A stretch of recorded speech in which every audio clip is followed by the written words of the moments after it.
Greetings everybody, my name is Tommy the Keyblade Master and welcome to my channel. Now this video is meant to respond to a GameTrailers episode of their top 10 franchises that should die.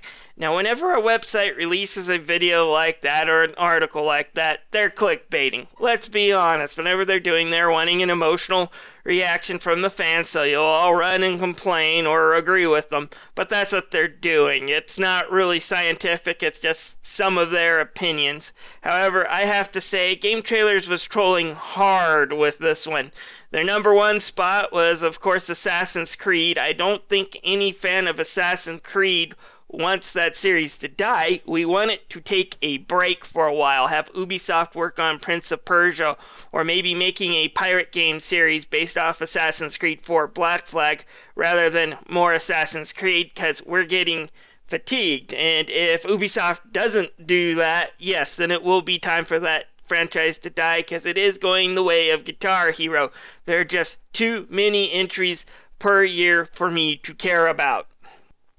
And of course, number 2 was Sonic the Hedgehog. And let's just face it, beating up on Sonic the Hedgehog is kind of like beating a dead horse. However, some of the franchises on the list are still popular among fans. And one of the ones, and granted it was towards the bottom, was the Tails series. And I was like, what? And the reason why I was like that is I don't see any Tales fans complaining about the amount of content we're getting, the quality of content that we're getting. In fact, most Tales fans had to fight like crazy just to get the series back in America. I wasn't one of them because I didn't even realize there was a drought. I didn't get into the Tales series until pretty much the end of that drought. But there was a several years drought between Vesperia and Grace's F finally hitting American shelves that most Tales fans were just glad to get Grace's F, even though that's not one of the highest quality Tales games by any means, but it's not a bad game. And I'm going to be looking at some of their complaints as well and addressing it, because the reason why they say that series needs to end is a problem that the series has always had, and why I don't think it's necessarily a bad thing, because the series has never focused on it. So, join me as I try to defend the series and why GameTrailers is wrong, and look at the ups and downs of the series and what makes this series strong in my opinion. Alright, their main complaint is that the Tales series is kinda cliched and the plots are predictable. But that's been my complaint always, since the ones they said were great. Vesperia, Symphonia, Abyss, those classic titles, I could tell you the plots just because they're either anime cliché, video game cliché, or ripped off of other stories. My favorite cliché storyline that I was able to predict way before it happened in the main story is the famous twist in Tales of Symphonia where who's Lloyd's father is. And it was such an easy twist to see coming, because dozens of hours beforehand, you go into an enemy base, and one of the enemy's leader basically tells our hero Lloyd that his father killed his mother because his mother had become a monster, and one of the party members gets a little bit too offensive about this.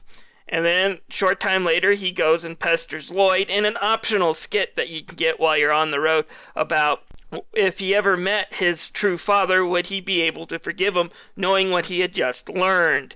And it's like, hello, I'm willing to put money down that sometime along the road you're going to learn that this guy is Lloyd's father, and I'm also going to bet it's going to be after he betrays the group. Right on both accounts! Because it was such an easy to follow twist, because they gave too much information. Tales has never been really good at setting the plot. And then as far as ripping off other stories that are better, let's take a look at Symphonia's storyline again in Final Fantasy X. Now, Final Fantasy X follows a naive young blockhead as he gets ripped from his home and is unable to return, so he joins a group of guardians following the summoner Yuna as she goes throughout temples to collect new power-ups so she can defeat a giant monster at the cost of her life, which the blockhead doesn't know about for most of the game, and when he learns about it, he's horrified that she's going to sacrifice herself just to bring the world a few years of peace. Along the way, they also learn that the religion behind this whole ceremony knows that it's actually a cover to keep the world in balance after a giant war thousands of years ago created a problem that is going to eventually destroy the Earth, and they're just keeping it patched up the best they can. Hero says screw it, destroys the whole apparatus, and finds a new way to permanently defeat the monster. What's Tales of Symphonia story? Well, it follows Lloyd, a naive young blockhead who gets banished from his village, unable to return. He gets set up along the way with the Chosen One and her guardians as they journey from different temples so she can collect power-ups to become an angel, sacrifice herself, and bring the world a few years of peace. Along the way, Lloyd learns that it's going to end with her sacrifice, decides to screw it, destroy the whole apparatus because the religion behind it is just concealing the fact that the whole world has kind of been on the edge of destruction for the last 1,000 years, and this was just a whole setup to keep it patched. It's entirely different, isn't it? Or actually, it's the same. To Symphonia's credit, though, that's only half the story.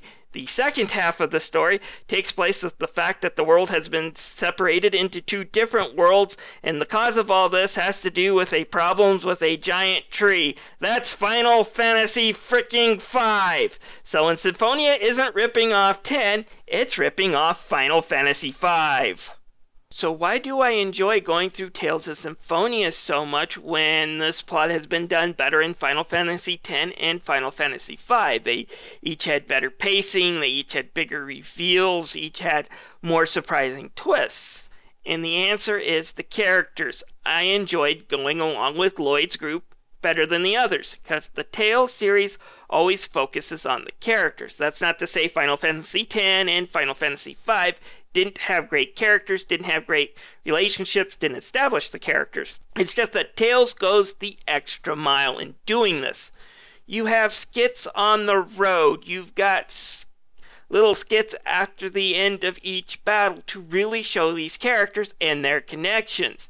And they don't always get along. Sure, there's a quest to save the world, but that doesn't mean we're not going to bicker or poke fun of each other occasionally. After all, these are a group of friends that are human, so they're going to rag on each other all the time, and we see that throughout the game. Tales of Vesperia, which is considered the greatest among most Tales fans, I don't think anyone really remembers what the plot is. Do you remember what the Adaphagos was? Do you remember what the general's guy's name who was trying to summon it? Because I really don't, but I know who Yuri Lowell is and what made him great. They kind of broke the mold with this character because the Tales series does unfortunately still use the Japanese archetypes for their heroes, which usually come in two types. Either the young naive boy who doesn't know the world very much, Jude, or the emo selfish boy, Luke. Yuri's an adult, he's seen the world, he's a bit cynical about the world, but he's hardly ever negative except for in front of his friend Flynn, which is his yin to his yang type thing, but he's never negative about everything, and he's got a sense of humor, and you just see that throughout the game in the way it unfolds, not only in the main narrative, but again in the skits and after the battles, and the way he just has a camaraderie among anybody who joins the group, and the rest of the characters surrounding him get the same treatment. So what we get is a cast of characters that is really, really memorable, and although the plot they're going through may not be, you still want to see them struggle through it, and that's kind of unique. And when it works well. Now, on some of the newer games, I still see that. Jude and Mila's dynamic was kind of interesting, and then the way it got flipped around in the sequel was also very interesting.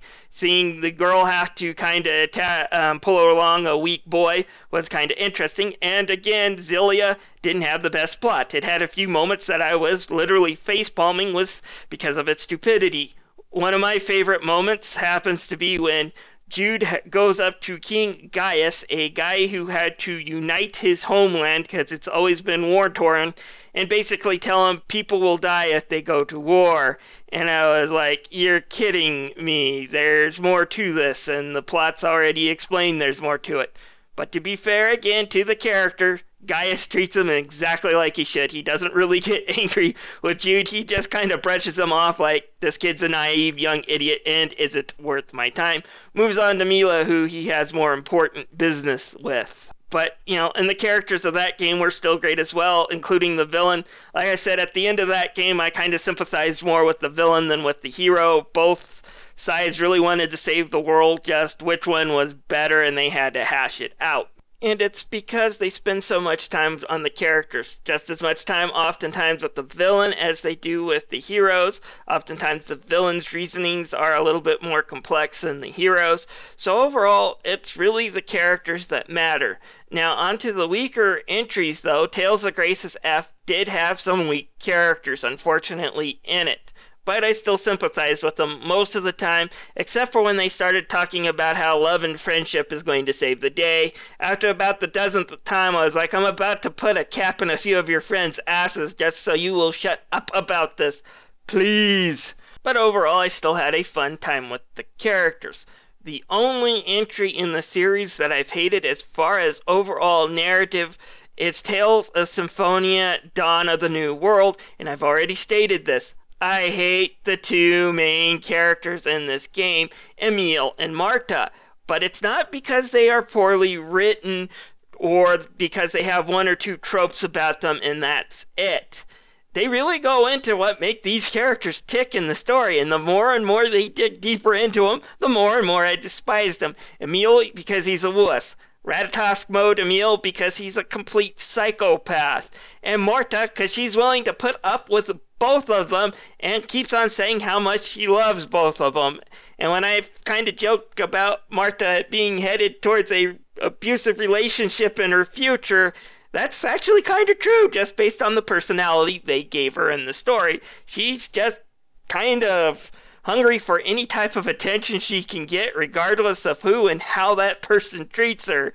And when the big reveal comes, and you kind of feel sorry for two of the three main characters because they've gotten royally used, and yet Marta doesn't change her opinion on anybody. It's like, ugh.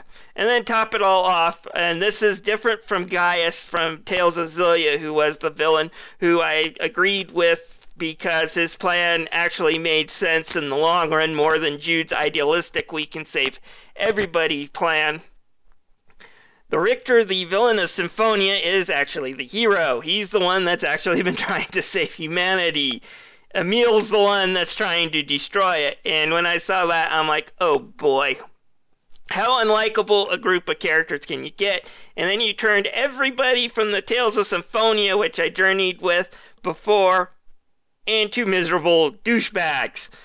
So, yeah, I really, really hate the characters in this game.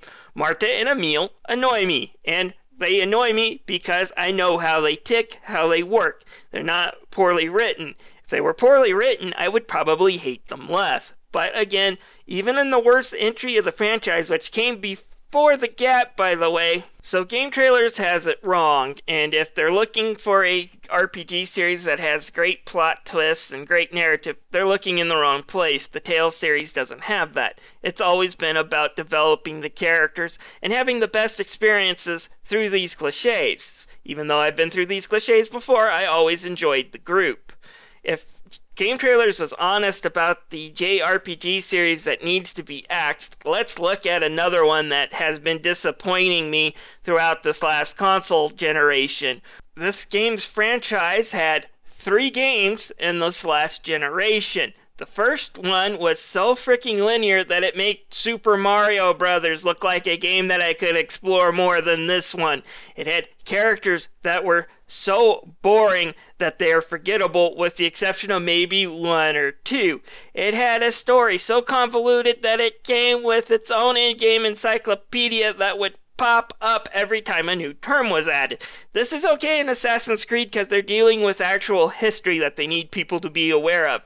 But when it's in a fantasy game and it's so convoluted that you have to have a thick dictionary, you have problems. In fact, the storylines in these games were so cynical, I did not enjoy myself after playing this game. I did not feel good. That's how bad these games' story narratives were. And the rest of the gameplay in 2 out of 3 of these games didn't impress me either. In fact, I would say that the fans of this franchise are more excited and more keyed up about a remake of a 20-year-old entry in this series than they are the fact that a new entry is coming out soon.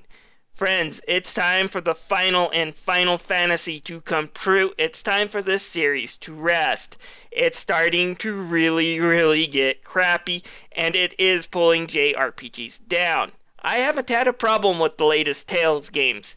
Even if they aren't perfect, I haven't had a problem playing and enjoying them. I haven't enjoyed a Final Fantasy this generation. So yes, it's time for either Square Enix to improve the series or to let it die. Anyways, I'm going to be getting out of the way now and putting up 2 thumbnails which will lead you to my reviews of Tales of Xillia and Tales of Xillia 2. If you want to watch them, just click on the thumbnails. I would also like you to leave a comment about your opinion on this video. I love reading people's comments about my videos when I do things like that, and I would love to hear from you. This is Tommy the Keyblade Master signing out and thanking you for watching this video. Bye!